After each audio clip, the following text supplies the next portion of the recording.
Advetari, mësuesi dhe poeti i shquar Hamza Halabaku është lindur në vitin 1947 në Pozharan të Vitis. Pas kryerjes së normales në Prizren, një kohë ka punuar si mësues dhe krahas punës ka mbaruar studimet e drejtësisë në Prishtinë. Nga viti 1973 ka punuar në Sekretariatin për Arsim, Shkencë dhe Kulturë të Kosovës.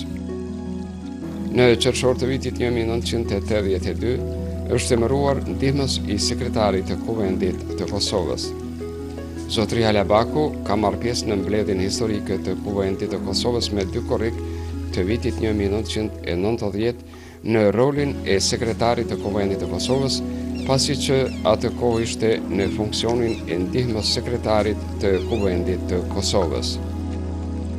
Hamza Halabaku me shkrime ka nisur nga shkolla fillore në revistën e shkollës Ideali, si dhe në atë të shkollës së mesme Shprehja e të rinjëve. Hamzaj, si antar i lidhjes së shkrimtarëve të Kosovës dhe i lidhjes së krijuesve shqiptar në Mërgat, vazhdimisht ka marrur pjesë në takimet e shkrimtarëve në Gjermani e Meqer. Nga viti 1990, Hamza Halabaku erdhi në Nürnberg të Gjermanisë dhe ka kontribuar në arsim e aktivitete të shumta letrare dhe advetare.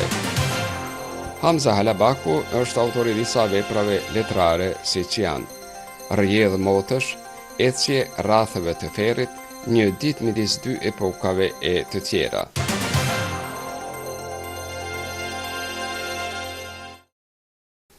Zotri Halabaku, a ju kujtohet se si jeni përcaktuar për profesion nga shkolla e mesme? T'ju thëmë të drejtën, derisa isha në klasën e 7-8 e kisha të gjithë shokët bisedojshin, shokët e brezit tim bisedonin për çka do të shkojmë, për çka do të bëhemi, çka do të mësojmë në shkollën e mesme. Edhe une jam regjistruar në gjimnazin e Gjilanit, gjimnazin e Zejn Alajdini, në vitin 1963. Kam shku në gjimnaz 2 muaj, rresht, mirë po babës tim dikush i kishte thonë që po t'ishte në shkollën e mesme ekonomike, me siguri dhe komuna dhe të ndihmonte me bursë. Edhe me që ishim në gjendje jo shumë të mirë ekonomike, baba më luti ta del bërbir në shkollën ekonomike, se edhe gjenë punë ma letë, edhe dhe të marrësh bursë. Unë kalova në shkollën e mesme ekonomike, po bursën nuk e mora, po e kreva qatë shkollë. Mase kam kry shkollën e mesme ekonomike, pastaj kam shku, jam rikvalifiku me shkollën normale për mësues. Po dhe pastaj ke filluar të punosh si mësues? Po, kam filluar të punoj si mësues. Po, në vendin, në shkollën fillore ku unë kam lind, në Pozharan, po në një paralele të ndarë në fshatin Ballancë, që është afër fshatit tim të lindjes. Aty kam punu një kohë të shkurt edhe më kanë qu ushtarë, në vitin 1968 kam shku në ushtri, e kam kryu ushtrinë për 1 vjetë edhe jam kthy prapë në vend lindje dhe kam fillu me punu në gjyq, në administratën e gjyqit, se isha i përgatitur për qatë punë. Kur kam fillu të punoj në gjykatën komunale në Viti, dhe më lindi një dashuri më e madhe, në vërtet më rrit dashuria për të afru afër universitetit. Kisha dëshirë që të studioja, edhe kisha dëshirë të studioja drejtësinë. Mirë po, prej Vitis, respektivisht prej fshatit tim të lindjes, Pozharanit, ishte vështirë të ofrohej njeriu me korrespondencë në universitet, po. Prandaj, unë kisha shikoja shtigjet për të dalë në Prishtinë me punu një punë dhe me studiu pa shkputje nga puna. Kështu i thëshim atëre studimeve me korrespondencë. Dhe në vitin 1973 kam pas fat që të më zgjedhin prej 27 kandidatëve të shkojnë në pleqësinë e arsimit të Krajinës Kosovës atëherë. Në pleqësinë e arsimit lejoheshin tekstet shkollore që nga betarja deri te tekstet e shkollave të mesme, programet shkollore, normativat shkollore, dhe ishte një mes ku njeriu takohej me njerëz e sofrës parë të inteligjencës Kosovës. Aty në pleqësinë e arsimit, siç thash edhe më parë, ishin njerëzit e autorët e teksteve vinin Esat Mekuli, vinte Mehmet Gjevori, Abdullah Zajmi, njerëzit, Shefqet Deliu, njerëzit që bënin tekste shkollore. Edhe unë fillova të mësoj shumë gjona. Edhe i afrova afër universitetit, u regjistrova me korrespondencë dhe nështë nuk është modesti, po e kreva me një afat jashtëzakonisht shpejt Fakultetin e Drejtësisë. Kur e kreva Fakultetin e Drejtësisë, u dash talon pleqësinë e arsimit, edhe dola në sekretariatin krajnor të arsimit. Ata ishin me një shtëpi, me një vend, edhe sekretariati edhe pleqësia e arsimit.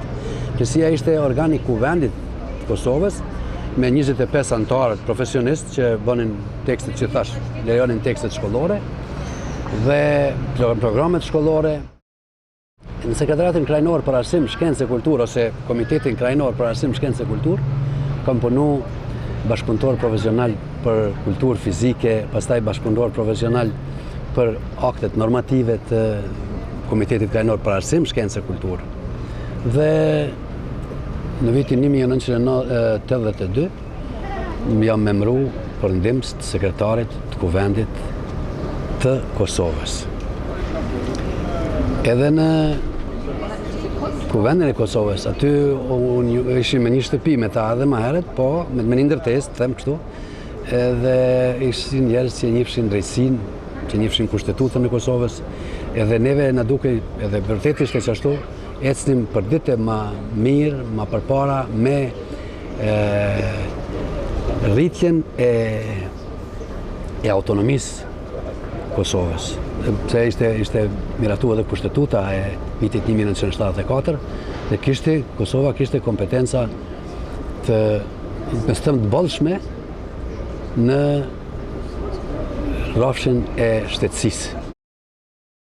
Ju jeni ndër shkrimtarët e shuar shqiptar këtu në Gjermani që krijoni vazhdimisht, por dalloheni me shkrime për fëmijë. Kur keni filluar të shkruani? Ju thonë të drejten, kam fillu, të gjithë krijuesit thonë që kanë fillu dikun bankat e fillorës. Por unë në fillore kam shkruar ndë një prallë vogël që ndëgjesha përpiqesha me qitë në letër dhe natyrisht mendimin e arsimtarit gjuhës shqipe, ato betoheshin në gazetën e Murit, i thëshim në shkollë. Kishte gazeta jonë e Murit e kishte titullin Ideal. Dhe që me ato tregime fillova, ma vonë, edhe në shkollën e mesme kishim shprehje e të rive, ku e redaktonte Beqir Musliu. Me ju thonë drejtën, kam edhe poezi për fëmijë, po kam edhe një përmbledhje me tregime për fëmijë, Kosovën e kemi në zemër, që shumica e tregimeve janë kriju edhe këtu në Gjermani. Ku i merrni ju temat kryesisht për këto poezitë për fëmijë?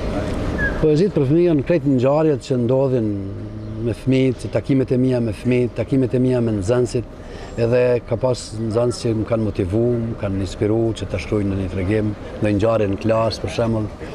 Për shembull, ndoshta nuk është e tepërt me tregu një tregim që e kam bë me nxënësit këtu në Gjermani, ju kisha dhënë flet punë nxënësve me pemë edhe perime.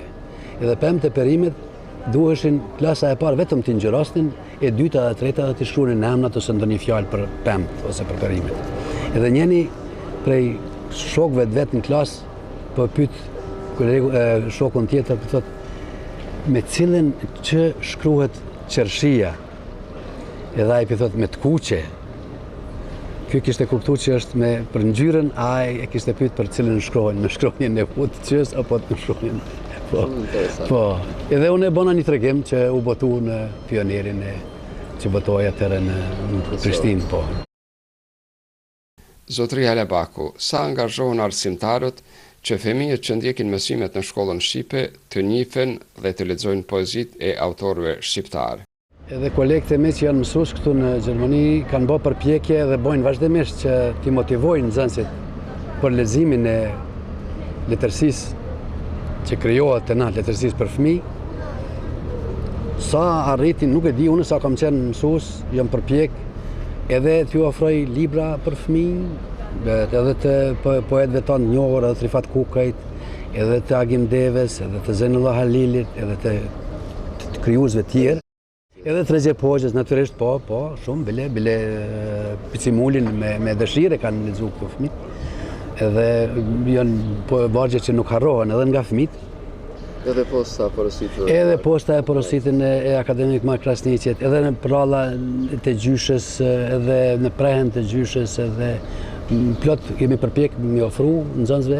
Mirë po tash, përveç mes të mësuesit, prindrit edhe të nxënësit, është edhe interneti, që herëherë nështë edhe i damton këtë onën e leximit të veprave letrare që krijohen në gjuhën shqipe. Edhe të na në Kosovë, edhe ato që krijohen në shtetin tonë në Shqipëri. Kohëve të fundit ka shpërndarje nga bankat shkollore, si u duket organizimi i shkollës me mësim plotësues në gjuhën shqipe këtu në Gjermani. Mendoj që Ministria e Arsimit e Republikës Kosovës dhe Ministria e Arsimit e Republikës Shqipërisë, bashkë me Ministrinë e Arsimit Maqedonisë, duhet të organizohen, ta sensibilizojnë çështjen e mësimit plotësues në gjuhën shqipe dhe të aktivizojnë, nuk bëhet kur tepër që për çdo ditë televizionit tona të thojnë që fëmijët duhet të mësojnë gjuhën shqipe në diasporë. Për arsye se një ditë mund të shkrihemi, të gjithë të humbemi.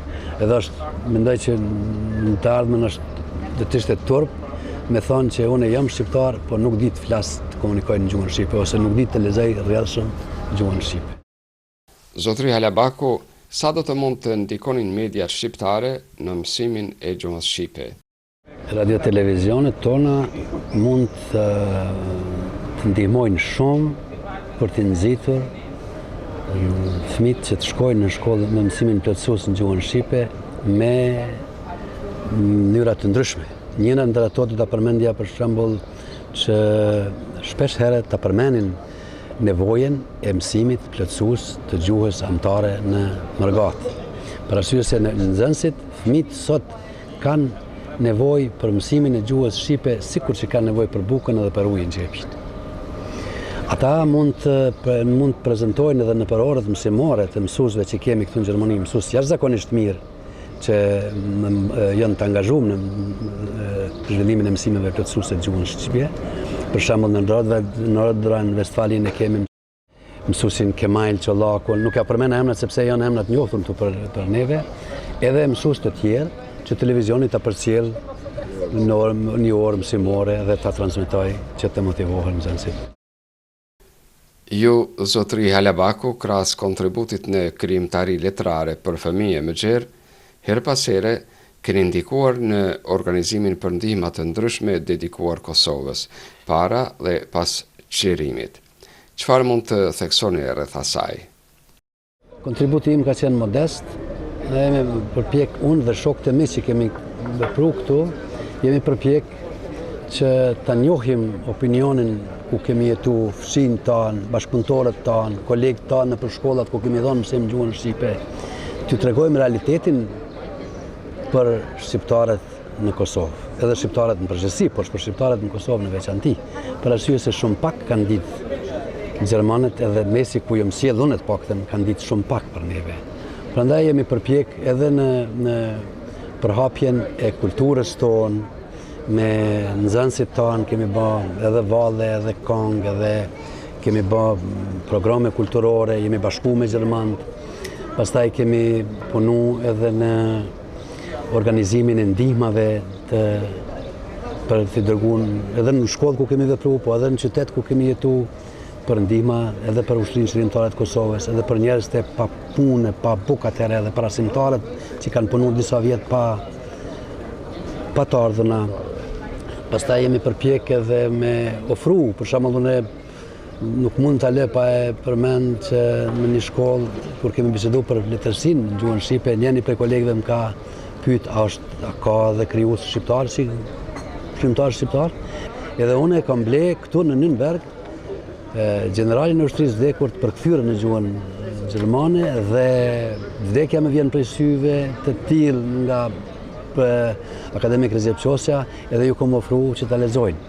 Edhe kur kur e kanë lexu, janë kthy, mi kanë kthy librat, kanë thënë ju duhet të jeni të kënaqur, të jeni të lumtur që keni këto shkrimtar. Domthonë na kanë njoft pak. Edhe ata e kam shpërndar ato libra vazhdimisht i kam dhënë në secilin shkollë ku kam punu unë e kam dhënë ato libra. Kjo është një kontribut i vogël. Pastaj kemi ndihmu për mbledhjen e 3%-shit, po edhe për ushtrinë shërimtare të Kosovës, po edhe për mësuesit tanë atje. Jemi përpjek aq sa kemi ditë dhe aq sa kemi mujt në atë kohë të ndihmojmë. Zotëri Halabaku, her pas here ju merrni pjesë në evenimentet letrare që organizon Lidhja e Krijuesve Shqiptar në Mërgat. Sa reflektohet kultura shqiptare në Gjermani? Po, është e vërtet, ne kemi këtu shoqatën tonë të krijuesve. Ne takohemi një herë në vit, është tradicionale takimi, po takohemi edhe ma shpesh në herë.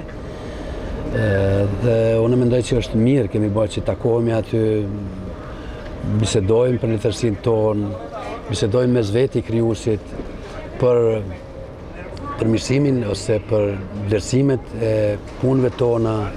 Kemi edhe konkurse që konkurojmë për që kush e bën më mirë në një tregim dhe një varg, në një vjersh. Dhe ato të motivojnë për punë, të secilin krijues e motivojnë që të punojë. Dhe për fond, zotëri Halabaku, a keni diçka të veçantë për të shtuar? Uroj që shqiptarët, kudo që janë, të jenë bashkë, të kemë mirë kuptim mes veti, të kemë tolerancë mes veti, të kemë durim, sepse kam lezu një thonje të Ismail Kadares tash vonë që thotë njeriu ka nevojë për një det durim. Do të kenë durim, të kenë mirë kuptim edhe të kenë dashuri ndaj njëri tjetrit. Për arsye se nuk janë të gjithë njerëzit njëjtë, secili ka një mendim tjetër, ka drejt të mendojë ndryshe, ka drejt të thotë ndryshe. Po nuk duhet ta lëndoj askën. Duhet secili të ketë respekt ndaj njëri tjetrit, ndaj bashkëpunëtorit, ndaj bashkëbiseduesit, ndaj. Kjo edhe kështu mund të ecë më përpara dhe më shpejt. Ju falenderit. Edhe juve ju falenderit. Unë ishte kënaqësi të jem me juve bashkë